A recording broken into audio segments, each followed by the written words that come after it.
In the heart of the bustling town of Pagebrook stood a building no one ever noticed.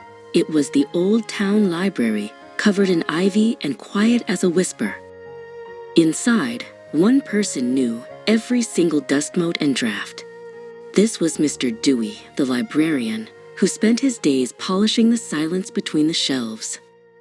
One rainy Tuesday, Maisie pushed open the huge front door. "Hello?" she called, her voice echoing into the high, vaulted ceiling. "Are there any good books here?" Mr. Dewey pointed to a shadowed corner. "The best, Maisie," he whispered. "But the very best is this one." He gestured toward a massive, ancient, leather-bound book on a special pedestal. The book was called The Great Story Heart. When Maisie touched its cover, she heard a faint, grumpy sound, like a yawn mixed with a sigh. "It's hungry," explained Mr. Dewey. "It needs new stories to live. But books don't eat words. They eat imagination. The more people read and dream, the brighter its pages glow." Maisie looked at the dull, gray pages. "But Mr. Dewey," she said sadly, "no one comes here anymore to read." The book gave a weak, wheezing cough. That day, Maisie didn't just borrow books, she borrowed an idea.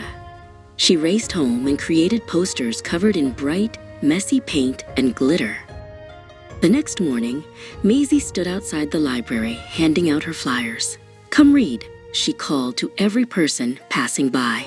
"The stories need you." Slowly, one by one, then two by two, the people of Pagebrook stepped inside. They picked up books and began to read, their eyes tracing the lines, their minds beginning to soar. With every page turned, every new world imagined, a tiny spark of color appeared on the great story heart. The gray pages turned to gold. The grumpy sigh became a gentle hum. The library was alive. Maisie smiled. She knew the books were safe, not just on the shelves, but in the minds of everyone who dared to dream inside the quiet walls of the old town library.